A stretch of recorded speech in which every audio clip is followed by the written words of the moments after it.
Good evening.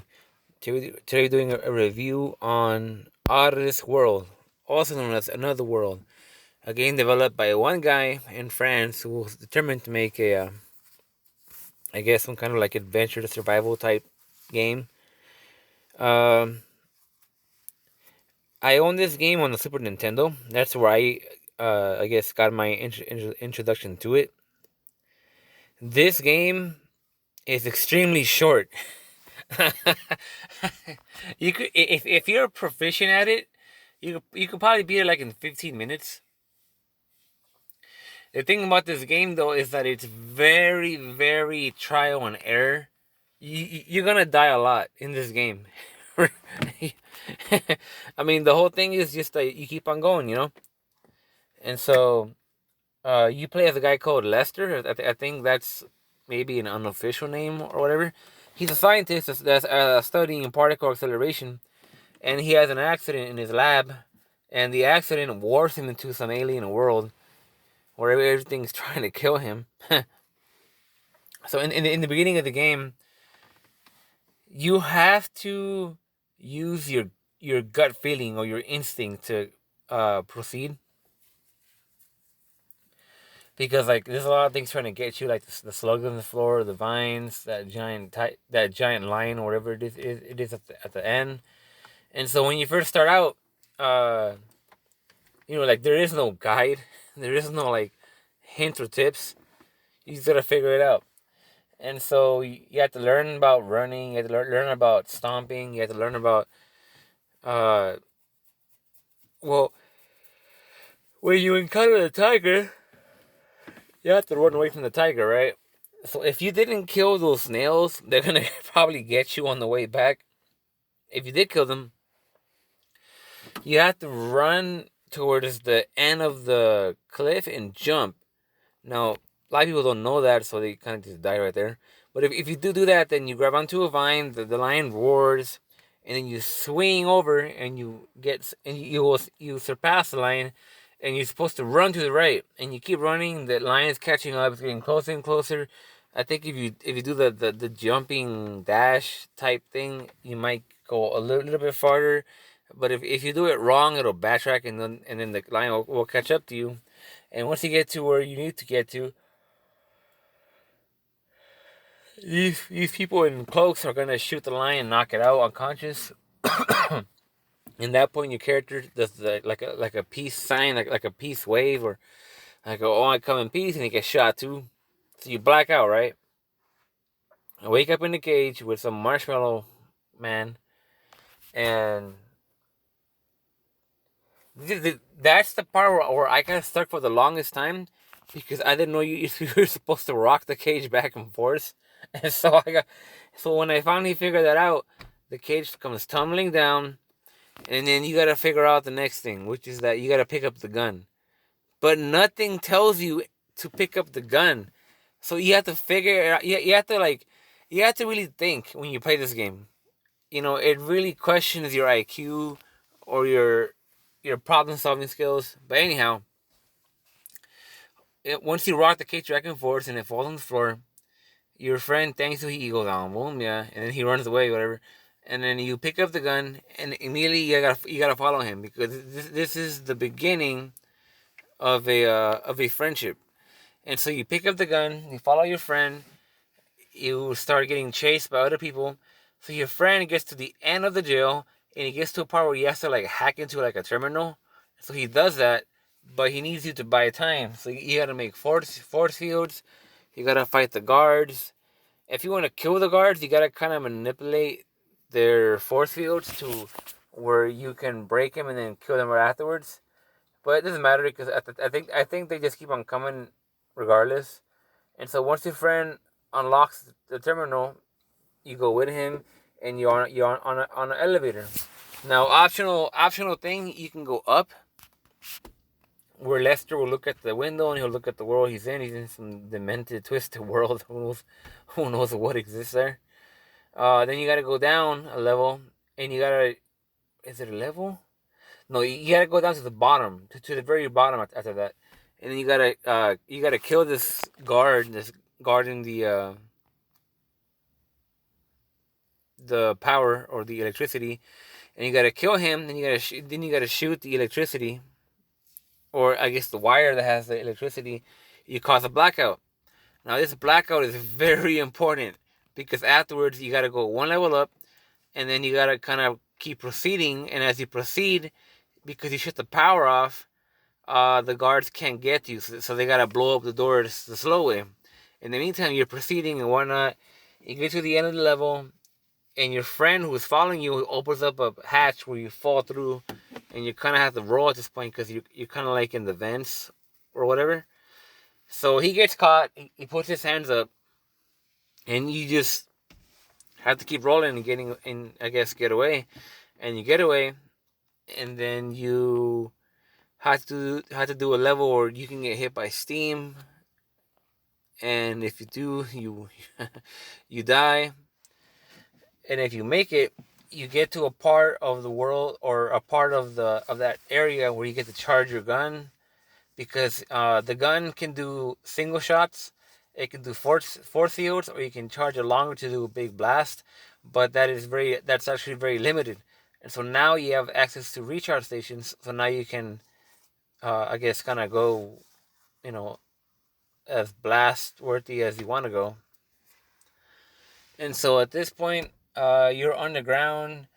You have to survive against pits with teeth that can eat you, or plants that can pull you up and devour your skull. Or there's a part where you gotta go up against you gotta break a part of the map to proceed later on, but it causes a flood. You gotta run back before you drown. You got other parts where you gotta swim but not drown. There's a lot. There is a lot that happens in this game, and I mean, if you're a first time player to the game, you're gonna die over and over and over again. But it's very rewarding once you get to the end. So, anyways,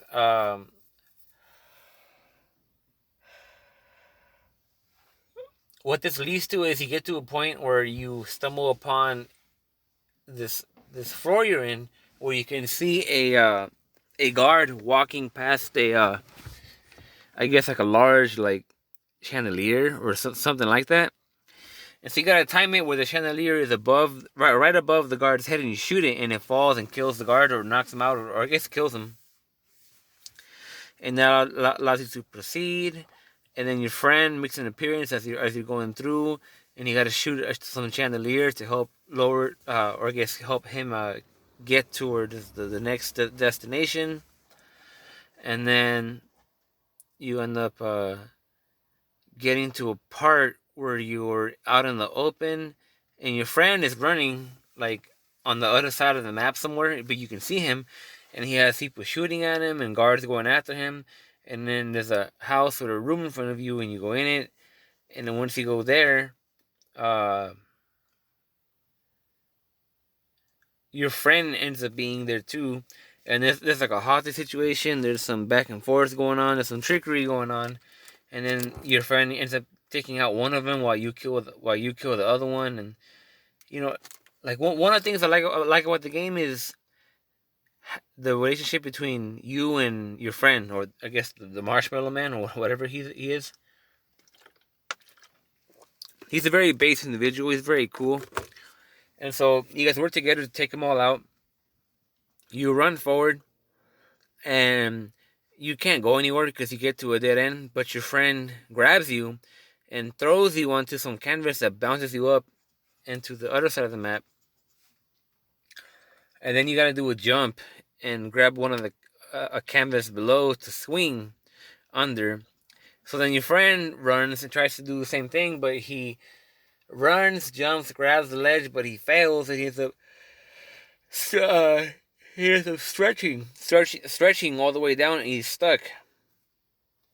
And so you make it to the bottom. You fight the guys and whatnot. You get into some other fights with shields. You gotta blast all of them. And so later on, you get to a point where you are running to some corridor. You get caught by a guard. The guard picks you up and starts scolding you. You kick him in the balls, and then you roll around, grab your gun, hope you don't get shot, and you shoot him and take him out. That was another very cool scene.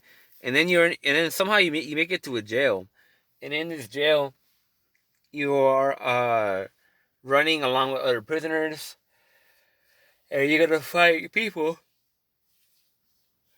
You gotta fight some of these new enemies that use these like grenade type things.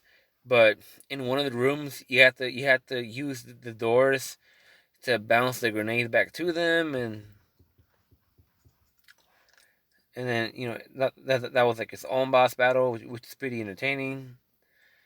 And then your friend, well, not your friend, but after that, you get caught in a situation where you're driving like a tank, and they don't tell you how this tank works. You have to like guess and like push all the buttons. You find other buttons. Like I said, the game really picks at your brain. So you need to think fast on your feet about solutions and whatnot. And so if you hit the right coordinations, the tank will launch you, and you're gonna end up in some other part of the world that your friend is also in.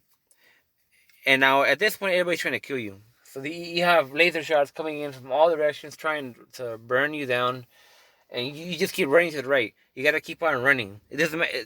He doesn't know where he's going. He doesn't know if he can survive it. He doesn't know how to get away. He just keeps on running. As he's running, his friend breaks through some glass that was near you, and runs with you. He gets ahead of you because he starts to run faster for whatever reason, but the ground below you is kind of blasted by some laser blast, and you fall, and somebody catches you. And it looks like your friend, but it's not. It's somebody else with red eyes. And that individual grabs you, uh, pulls you back up into I guess, the level that they're in, and then kicks you in the face with like a crippling kick. Now, so it looked very bad, like a very, very bad kick. And so you're crawling at this point, and you see a lever in front of you, a couple feet away, that could possibly uh, make a blast, because there's an opening on the top of that room that shows like light coming, the sun coming in. So because of the mechanical, I guess, technological advancement of these people, uh, you put two and two together, and you can crawl towards that lever to blast behind you anybody who tries to get to you. And so your friend pops out and starts fighting the guy. But your friend fails, kind of falls, but grabs onto a ledge, and the enemy starts going back after you.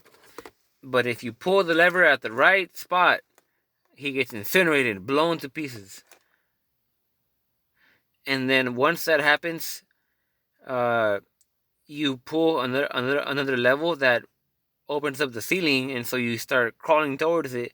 Your friend is there; he's waiting for you, what it seems. And once you go up the elevator, you're at the top, and there's like a dragon there that somehow there's a dragon there now. It extends its wings. The friend picks you up. You guys both go on the dragon. It flies away, and this is the end. This game could make an awesome movie if they tried it. It has a great story, really, really good gameplay. It is trial and error, but it's fun. It's fun because they have many checkpoints, so you're not gonna fall that far behind. But another world, or Out of This World, I will always treasure as one of the best games ever made. And the soundtrack on the SNES version is actually pretty good. So yeah, great game. Check it out. It's underrated. Deserves more recognition.